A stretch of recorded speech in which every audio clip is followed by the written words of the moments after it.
Hello friends, welcome back to my YouTube channel. আশা করি সবাই খুব ভালো আছো, আমিও খুব ভালো আছি। তো আমি চলে এসেছি ঘর, মানে তোমরা দেখেছিলে যে আমি দিদির ঘর বেড়াতে গিয়েছিলাম, তারপরে চলে এসেছি আমাদের ঘর। এবার ঘর না এলে কোথায় যাব বলো, সে যতই যায় এখানে ওখানে, কিন্তু ঘর দিন শেষে তো মানে ঘর আসতেই হবে। তো একদিন দুদিন করতে করতে আমার 15 দিন হয়ে গেছিলো। মা অনেক রেগে গেছিলো যে আমি ঘর আসছি না, সেই জন্য। তো দেখো ঘর চলেই এসেছি।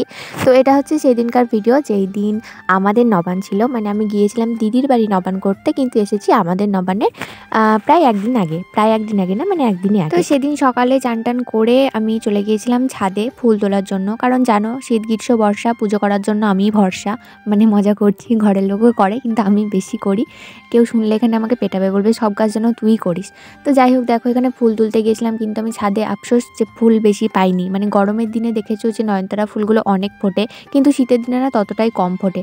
আর শীতের দিনে ফোটে গাঁদা ফুলটা বেশি ফোটে, কিন্তু দেখলে যে গাছে আমার খুবই কম পরিমাণে গাঁদা ফুল আছে, সেই জন্য আমার তুলতে ইচ্ছে করছিল না।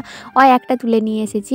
আর নিয়ে আসার পরে এখানে পুজোও করে নিয়েছি। পুজো করার পরে বসেছিলাম এখানে, যে আমাদের যে নবান্নের দিনকে বাউস্ততে দেয়, মানে তোমাদেরকে কি করে সেটা আমি তোমাদেরকে দেখিয়ে দেবো। তার জন্য আমি এখানে সব ফলগুলো কেটে নিচ্ছিলাম। আর তোমার যে ঠাকুর হয়েছে মন্দিরে, সেখানেও দিয়ে আসতে হবে পুজোর জন্য, সেই জন্য আমি এখানে সব কিছু ঠিকঠাক করছিলাম। আর জানোই তোমরা, আমাকে তো দেখেছো যে আমি কত কাজ করি, তাই না বলো?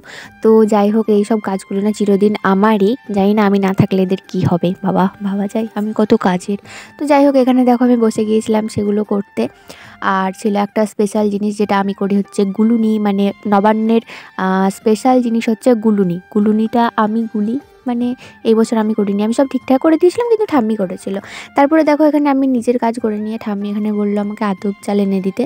তো এই যে ঠাম্মি এখানে ঘরে এরকম করে, মানে একটা ঘটের মধ্যে 1 ঘট আতপ চাল দিতে হয়, আর সেই আতপ চালটা দিয়ে এরকম করে পুজো করতে হয়। মানে এগুলো ঠাম্মি করে জানি না, কিন্তু ধূপটা আমি দিয়েছিলাম। দেখতেই পাচ্ছ ধূপ দেওয়া দেখে যে ঘরটা পুরো সাদা করে দিয়েছিলাম ধূপ দিতে। মানে ধূপ দিতে আমার প্রচণ্ড ভালো লাগে। এদিকে দেখো মায়ের রান্না প্রায় অনেকটাই হয়ে গেছে, বলতে দেখো এই যে তোমাদেরকে দেখাচ্ছি, দেখো এগুলো 1 2 3 4 4 রকমের ভাজা হয়ে গেছে। এই থালাতে 4 রকমের ভাজা আছে, এখনও একটা হচ্ছে। আবার বাকিগুলো সেদ্ধ করা আছে, ওখানে ডাল হতে আছে, এখনও অনেক কিছু হতে আছে। নবান্নের খাবার দাবার বলে কথা, একটা সময় কি ভাত হয় বলো? আজকের দিনে তো অন্তত 2টো 2:30টা 3টা তো বেজেই যায় ভাত হতে। এদিকে মা রান্না করছিল, আর আমি এদিকে ঘুরে ঘুরে দেখছিলাম যে কত দূর হলো। মানে আজকে চাইলেও না কিছু খেতে পারবো না, ওই যে বললাম বাউস্তকে দেওয়ার একটা ব্যাপার আছে সব কিছু। তো ঠাম্মি ওটা দেবে কলা পাতায় করে, তো তোমাদেরকে চলো দেখায় ওটা। ঠাম্মি এখন রেডি করছে সব কিছু, মানে আমি রেডি করে দিয়েছিলাম হাফ রেডি, তো হাফ রেডিটা ঠাম্মি করছে। আর এই দেখো এটা হচ্ছে মানে সেই যেটা প্রসাদটা তৈরি করছিলাম আমি, সব কিছু আতপ চাল চিড়ে কলা আপেল দিয়ে মিষ্টি ফিষ্টি দিয়ে, তো এটা মাখিয়ে এরকম করে কলা পাতায় দিয়ে ওর মধ্যে একটু জল দিয়ে ঠাম্মি এখানে দিয়ে প্রণাম করছে। মানে এটা ঘরে প্রায় অনেক জায়গাতেই দিতে হয়, যেমন রাস্তাতে দিতে হয়, যেখানে রান্না করে সেখানে দিতে হয়। দেখলে এই যে মন্দিরে, হরি মন্দিরে ঠাম্মি দিল, আর তারপরে মা যেখানে রান্না করছে সেখানে দিল, যেখানে রান্নাগুলো মানে খাবারগুলো থাকে সেই রান্না ঘরে দিতে হয়। এটা একটা নিয়ম আছে সবারই। কারো কারো তো এরকম হয় কি, আমাদের যে রান্নায় মা বসে গিয়েছে তারপরে ঠাম্মি এরকম করে দিচ্ছে, কিন্তু না, কারো কারো এটা দেওয়ার পরে রান্নায় বসে। তো যাই হোক, আমি এখানে জেমাদের ঘর চলে এসেছিলাম। আর এখানে দেখো অবাক কাণ্ড, আমি তো দেখে পুরো অবাক হয়ে গেছি কি দাদা এখানে রান্না করছে। তো যাই হোক, আমি এখানে মেয়ে হয়ে কোনো রান্না করছি না, আমাকে মা বলে উনি করতে, কিন্তু দাদা এখানে রান্না করছে, মানে জেঠিমার হেল্প করছে আর কি। তো জেঠিমারও রান্নাঘরে উকি ঝুঁকি মেরে দেখে নিলাম একটু যে কী কী রান্না হয়েছে। তো জেঠিমারও দেখলাম 2 থালা এখানে ভাজা হয়ে গেছে, এখনও গ্যাসে কিছুটা দেওয়া আছে, এখনও কিছুটা কাঁচা আছে। তো সব মিলিয়ে এখনও অনেক সময় আছে। আর দাদা তো এখানে সাহায্য করছে, দাদা অনেক কিছু করেছিল, মাছ করেছিল, ভাত করেছিল, অনেক কিছু করেছিল। তারপরে আমি জেমাদের ঘর থেকে ঘর চলে এলাম। আর জেম্মা আমাকে জিজ্ঞাসা করছিল এটাই যে পুজো দিতে চলে গেছিস তোরা? তো আমি বললাম না, এখনও পুজোর ফল দিয়ে আসিনি, তো যখন ঠাকুরমশাই আসবে তার আগে দিয়ে আসবো। তারপরে বসে পড়েছিলাম দেখো খেতে। আর আজকের দিনে এই যে কলা পাতা খাওয়ার ব্যাপারটা না, এটা আমার খুব ভালো লাগে। বছরের একটা দিন যেদিনকে সবাই কলা পাতাতে খায়। এমনকি আমাদের তো গ্রাম হচ্ছে, তো আমরা ভাতটাও খাই, কিন্তু শহরের দিকে এই জিনিসটা পাই না, সেই শাল পাতাতে ব্যবহার করে। কিন্তু আমাদের এই জিনিসটা পায়, আর এই জিনিসটা আমাদের খুব ভালো লাগে। এই বছর আমার নবান করার অতটা কোনো ইচ্ছে নেই, কারণ আমি এর আগে 2 জায়গায় নবান খেয়ে বেরিয়েছি, সেই জন্য আমাকে একদমই ভালো লাগছে না। আর মিষ্টি ফিষ্টি থেকে তো আমি একদমই দূরে থাকি, সেই জন্য এখানে দেখো একটাও মিষ্টি নিইনি। এখানে শুধুমাত্র ওই যে বললাম গুলুনি, মানে নবান্নে যেটা স্পেশাল জিনিস হচ্ছে গুলুনি, সেটা নিয়েছিলাম।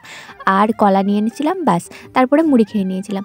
তো মা এখানে আমাকে বললো খাওয়া দাওয়ার পরে কি যেগুলো রান্না হয়ে গেছে সেগুলো আবার ওই যে বললাম ভাতটাও বাউস্তকে দিতে হবে, তো একটা একটা করে সব জিনিস, মানে নিরামিষ তরকারি আর কি সব কিছুই।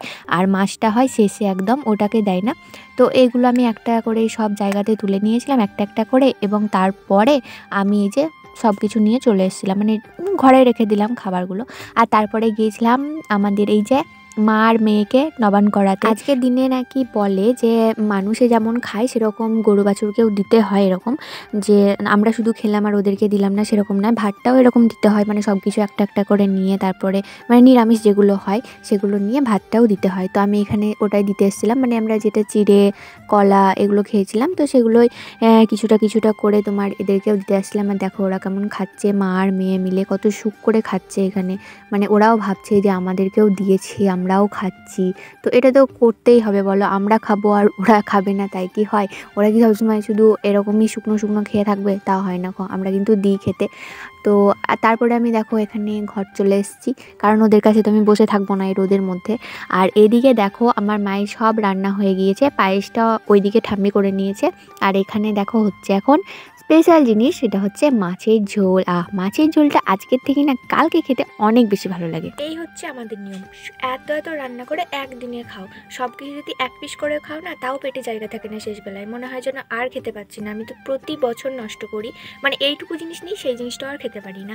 তো যাই হোক, দেখো এত এত খাবার খেয়েছি, এবার ঘুমোতে হবে, নাহলে এত এত খেয়েছি বুঝতেই পারছো এবার কি হবে বেশি বকবক করলে। তো আর বেশি বকবক করবো না, আজকের ভিডিওটা এই পর্যন্ত। কেমন লাগলো জানিও, ভালো লাগলে লাইক কমেন্ট শেয়ার করে চ্যানেলটিকে সাবস্ক্রাইব করে দিও। দেখা হচ্ছে পরের ভিডিওতে, সবাইকে টাটা, গুড নাইট।